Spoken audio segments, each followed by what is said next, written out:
আসসালামু আলাইকুম।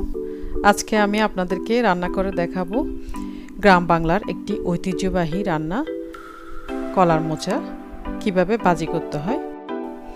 এখানে আমি একটা মাঝারি সাইজের কলার মোচা নিয়েছি এবং কলার মোচাটা থেকে পাপড়িগুলো এভাবে আলাদা করে নিয়েছি। আলাদা করে নেওয়ার পরে এখানে পাপড়িগুলোর মাঝখানে একটা শক্ত ডাঁটা থাকে, ওই ডাঁটাটা আলাদা করে নিলাম এবং সাথে একটা সাদা ভিতরে নরম পাপড়ি থাকে, সেই পাপড়িটাও আমি আলাদা করে নিই। এভাবে সবগুলো পাপড়ি বেছে নেওয়ার পরে ভিতরে নরম একটা অংশ থাকে, সেই নরম অংশটাকে আমরা কুচি কুচি করে কেটে নেব। কুচি কুচি করে কেটে নেওয়ার পরে আমি একসাথে সবগুলো পাপড়ি নিয়ে নিলাম।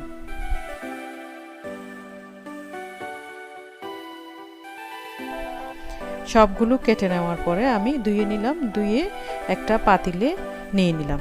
পাতিলে নেওয়ার পরে এখানে আমি কিছু পানি দিয়ে দিলাম যাতে এখানে আমার কলার মোচাগুলো ডুবে থাকে। এরপর আমি দিয়ে দিলাম সামান্য হলুদ এবং সামান্য লবণ।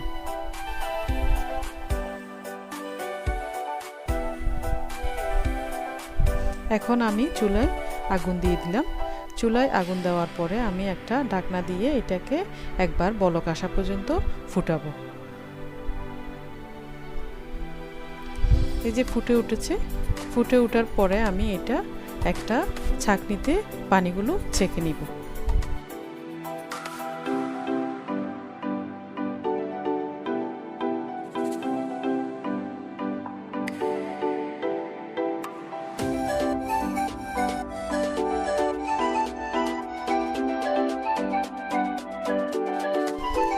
চুলায় একটা প্যানে 2 টেবিল চামচ পরিমাণ সরিষার তেল নিয়ে নিলাম। এরপর এখানে দিয়ে দিলাম আমি 1 টেবিল চামচ পরিমাণ রসুন। এরপরে দিয়ে দিব হাফ কাপ পরিমাণ পেঁয়াজ কুচি। পেঁয়াজ এবং রসুনগুলোকে বাদামি হওয়া পর্যন্ত ভেজে নিব।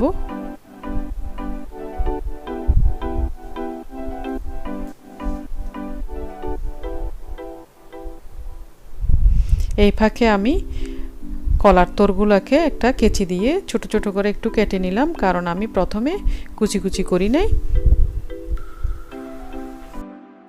পেঁয়াজ এবং রসুনগুলি বাদামি হওয়া পর্যন্ত ভেজে নিব।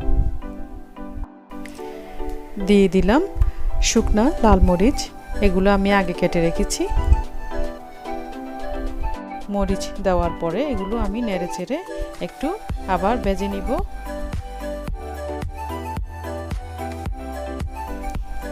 এখন কলার তোরগুলো আমি দিয়ে দিলাম।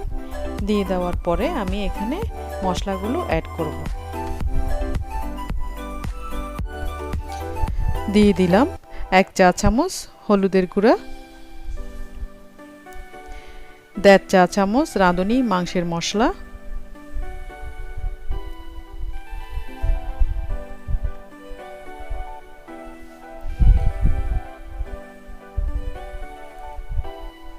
1/2 চা চামচ ধনিয়ার গুঁড়া এবং স্বাদ মতো লবণ।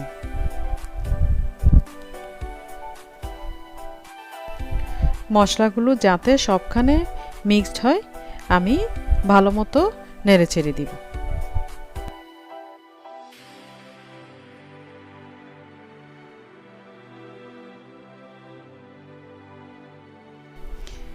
নেড়ে চেড়ে নেওয়ার পরে আমি একটা ঢাকনা দিয়ে দিব।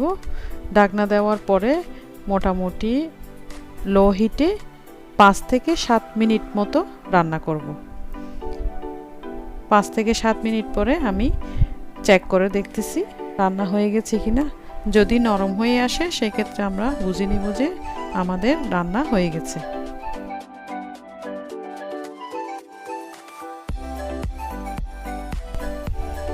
ব্যাস তৈরি হয়ে গেল গ্রাম বাংলার ঐতিহ্যবাহী কলার মোচা ভাজি। আপনাদের যদি আমার রেসিপিটি ভালো লাগে তাহলে ভিডিওতে একটি লাইক শেয়ার করবেন এবং চ্যানেলটি সাবস্ক্রাইব করবেন। ধন্যবাদ।